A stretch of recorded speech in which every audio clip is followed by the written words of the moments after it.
Hello friends, I am Kalpana Patidar. Welcome to knowledge Bharti. तो friends, इस video में हम पेडोलॉजी या बाल विकास शिक्षा शास्त्र के स्पेशल एमसीक्यू सॉल्व करेंगे। जो हमने स्पेशल एमसीक्यू सीरीज जो एमपीटेट संविधा शिक्षक वर्ग 3 के लिए स्टार्ट की है, जिसमें हम व्यक्तिगत भिन्नता पर क्वेश्चन सॉल्व करेंगे।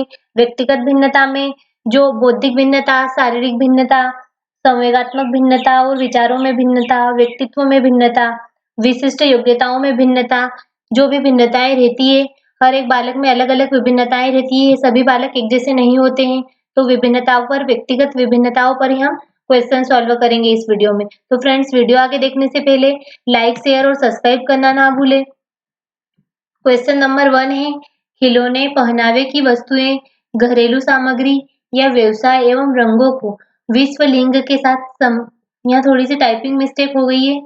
खिलौने, पहनावे की वस्तुएं, घरेलू सामग्री, व्यवसाय एवं रंगों को लिंग के साथ संबंधित करना क्या प्रदर्शित करता है?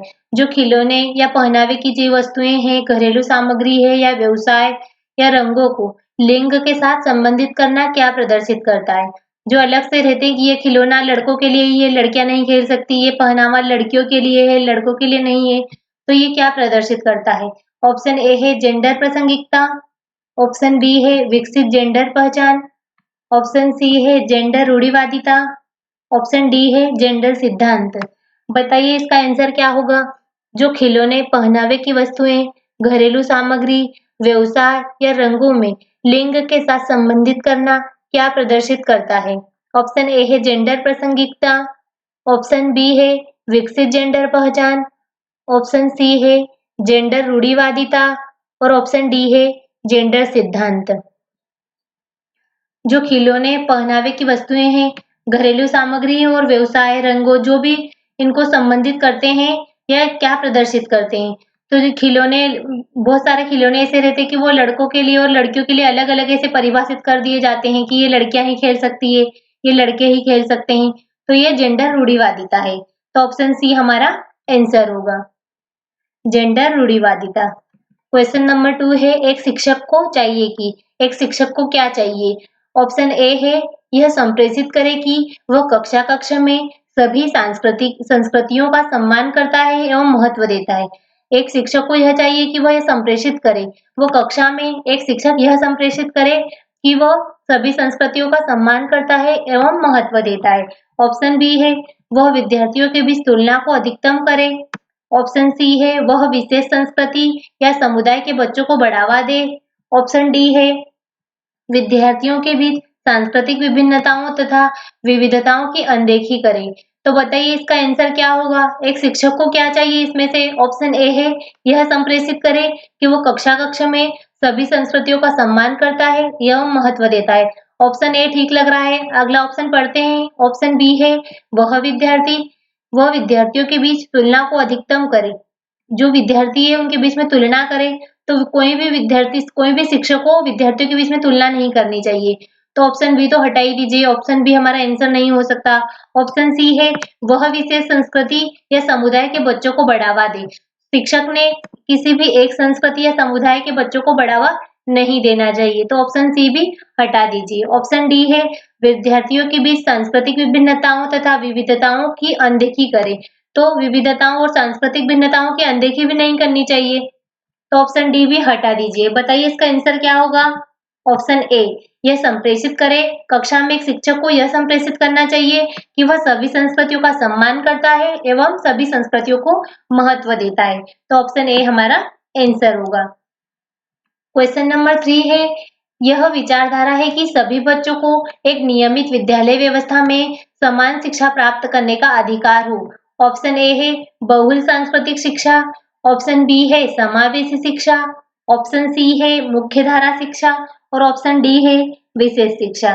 बताइए इसका आंसर तो आप सभी को पता होगा, क्योंकि हमने पिछले वाले वीडियो में भी इसके बारे में पढ़ा था। यह विचारधारा है कि सभी बच्चों को एक नियमित विद्यालय व्यवस्था में समान शिक्षा प्राप्त करने का अधिकार हो। तो वह कौन सी शिक्षा होगी? समावेशी शिक्षा, जिसमें सभी बच्चों को नियमित विद्यालय व्यवस्था में समान शिक्षा प्रदान करे। जो मानसिक रूप से या शारीरिक रूप से विकलांग हो वह भी और सामान्य बालक भी, सभी बच्चों को साथ में बिठाकर शिक्षा दी जाए, वह समावेशी शिक्षा कहलाती है। तो ऑप्शन बी समावेशी शिक्षा हमारा आंसर होगा। क्वेश्चन नंबर 4 है, निम्नलिखित में से कौन सी अधिगम की मुख्य प्रक्रिया नहीं है जिसके द्वारा सार्थक अधिगम घटित होता है? तो इसमें से कौन सी अधिगम की ऐसी प्रक्रिया नहीं है जिसके द्वारा सार्थक अधिगम घटित होता है? ऑप्शन ए है अन्वेषण एवं पारस्परिक क्रिया, ऑप्शन बी है कंठस्थकरण या कंठस्थीकरण है कंठस्थीकरण एवं स्मरण, ऑप्शन सी है पुनरावृत्ति एवं अभ्यास, ऑप्शन डी है निर्देश एवं संचालन। तो बताइए क्या अधिगम की ऐसी कौन सी मुख्य प्रक्रिया नहीं है जिसके द्वारा सार्थक अधिगम घटित होता है? तो बताइए इसका आंसर क्या होगा?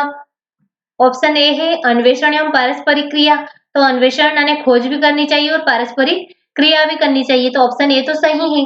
ऑप्शन बी कंठस्थीकरण एवं स्मरण। तो स्मरण तो ठीक है लेकिन ये कंठस्थीकरण किसी भी चीज को रटवाना नहीं है। ऑप्शन सी देखते हैं पुनरावृत्ति एवं अभ्यास। ऑप्शन डी है निर्देश एवं संचालन। तो बताइए इसका आंसर क्या होगा? इसका आंसर होगा कंठस्थीकरण एवं स्मरण, क्योंकि अधिगम की यह प्रक्रिया नहीं है। किसी भी बच्चे को किसी भी चीज को रटाना चाहिए या किसी भी जो भी सिखा रहे हैं उसे रट के सीखे। तो ऑप्शन बी कंठस्थीकरण एवं स्मरण हमारा आंसर होगा। क्वेश्चन नंबर 5 है, बच्चे प्रभावी रूप से सीखते हैं जब। बच्चे कब प्रभावी रूप से सीखते हैं? ऑप्शन ए है विभिन्न गतिविधियों एवं कार्यों में सक्रिय रूप से भाग लेते हैं। ऑप्शन बी है शिक्षक कक्षा में होने वाली सभी घटनाओं को बच्चों को पूर्ण रूप से नियंत्रित करता है। जो शिक्षक रहता है वह कक्षा में होने वाली सभी घटनाओं को बच्चों को पूर्ण रूप से नियंत्रित करता है। ऑप्शन सी है वे पाठ्य पुस्तक में दिए गए तथ्यों को याद करते हैं और ऑप्शन डी है वे श्यामपट्ट पर अध्यापक के द्वारा लिखे गए उत्तरों की नकल करते हैं। तो बताइए बच्चे प्रभावी रूप से कब सीखते हैं? कक्षा में। बताइए इसका आंसर क्या होगा? ऑप्शन ए विभिन्न गतिविधियों कार्यों में सक्रिय रूप से भाग लेते हैं। जब बच्चा खुद ही अंदर से उसकी इच्छा रहती है कुछ भी करने की, सक्रिय रूप से भाग लेता है विभिन्न गतिविधियों कार्यों में, तो वह जरूर सफल होता है और वो प्रभावी शिक्षण भी होता है जब वो खुद चाहता है कुछ करना। तो ऑप्शन ए ही हमारा आंसर होगा, क्योंकि ऑप्शन बी शिक्षक कक्षा में होने वाली सभी घटनाओं एवं बच्चों को नियंत्रित करे, तो ये नियंत्रित करना वर्ड सही नहीं है, क्योंकि बच्चों और क्लास की जो भी क्रियाएं हैं उन्हें नियंत्रित नहीं करना चाहिए। ऑप्शन सी ये पाठ्य पुस्तक में दिए गए तथ्यों को याद करें, तो याद करने का तो कोई सवाल ही नहीं उठता, क्योंकि याद करने व रटने की प्रवृत्ति पर ध्यान नहीं दिया गया है बाल केंद्रित शिक्षा में। ऑप्शन डी है वे श्यामपट्ट पर अध्यापक के द्वारा लिखे गए उत्तरों की नकल करें, तो यह ऑप्शन भी सही नहीं है। तो ऑप्शन ए विभिन्न गतिविधियों एवं कार्यों में सक्रिय रूप से भाग लेते हैं तभी बच्चे प्रभावी रूप से सीखते हैं। तो ऑप्शन ए हमारा आंसर होगा। क्वेश्चन नंबर 6 है, बच्चों को कक्षा में प्रश्न ऑप्शन ए है पूछने से रोकना चाहिए, ऑप्शन बी है पूछने के लिए प्रेरित करना चाहिए, ऑप्शन सी है पूछने के लिए हतोत्साहित करना चाहिए, ऑप्शन डी है पूछने की अनुमति नहीं देनी चाहिए। इसका आंसर तो आप सभी को पता होगा कि बच्चों को कक्षा में प्रश्न पूछना चाहिए नहीं पूछना चाहिए। बताइए इसका आंसर क्या होगा? पूछने से रोकना चाहिए। ऑप्शन ए है पूछने से रोकना चाहिए, तो पूछने से रोकना चाहिए आंसर तो नहीं होगा, तो ऑप्शन ए तो हटा ही दीजिए। ऑप्शन बी है पूछने के लिए प्रेरित करना चाहिए, ऑप्शन बी ठीक लग रहा है। ऑप्शन सी देखते हैं, पूछने के लिए हतोत्साहित करना चाहिए और ऑप्शन डी है पूछने की अनुमति नहीं देना चाहिए, तो ऑप्शन डी भी हटा ही दीजिए। तो ऑप्शन बी पूछने के लिए प्रेरित करना चाहिए, जो बच्चों को कक्षा में प्रश्न पूछने के लिए प्रेरित करना चाहिए, तो ऑप्शन बी हमारा आंसर होगा। क्वेश्चन नंबर 7 है, जब शिक्षक को विद्यार्थियों एवं उनकी योग्यताओं के बारे में सकारात्मक विश्वास होता है तब विद्यार्थी, जब शिक्षक, यहाँ थोड़ी सी टाइपिंग मिस्टेक हो गई है, यहाँ शिक्षक लिखा गया है।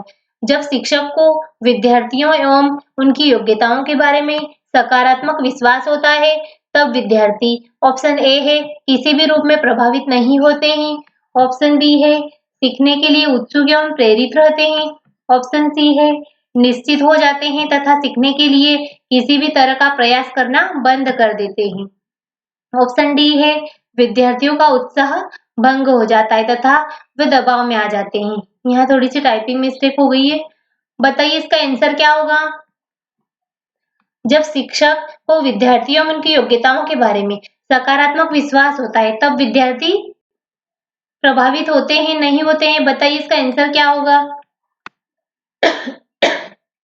सॉरी, इसका आंसर होगा बच्चे जब सीखने के लिए उत्सुक एवं प्रेरित होते हैं, जब शिक्षक सकारात्मक रूप से उनकी योग्यताओं को देखते हैं और उन पर विश्वास करते हैं, तो बच्चे सीखने के लिए उत्सुक एवं प्रेरित रहते हैं। तो ऑप्शन बी हमारा आंसर होगा।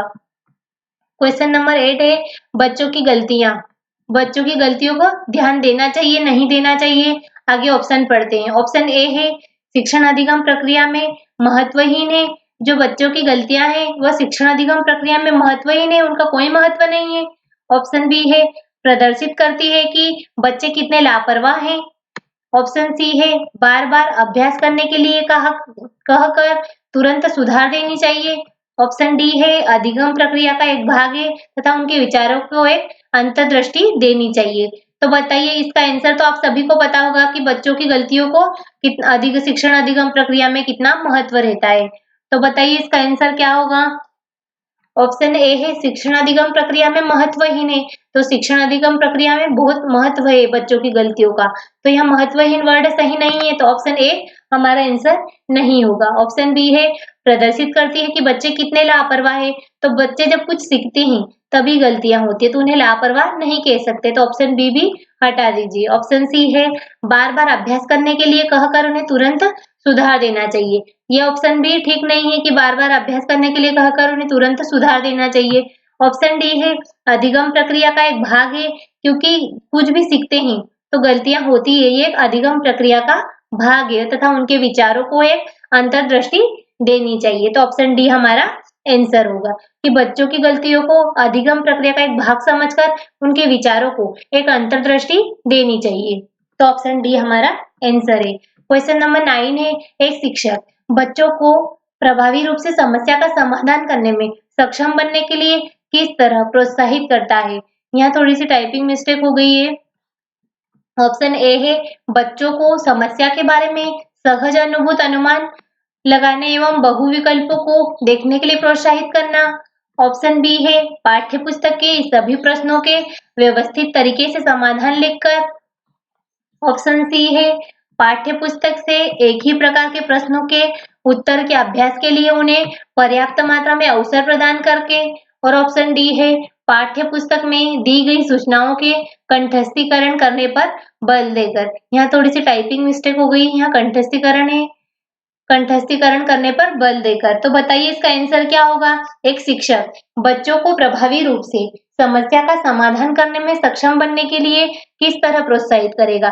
कक्षा में शिक्षक पढ़ा रहा है और वो बच्चों को समस्या समाधान करने के लिए किस तरह से प्रोत्साहित कर सकता है या प्रेरित कर सकता है। तो बताइए इसका आंसर क्या होगा।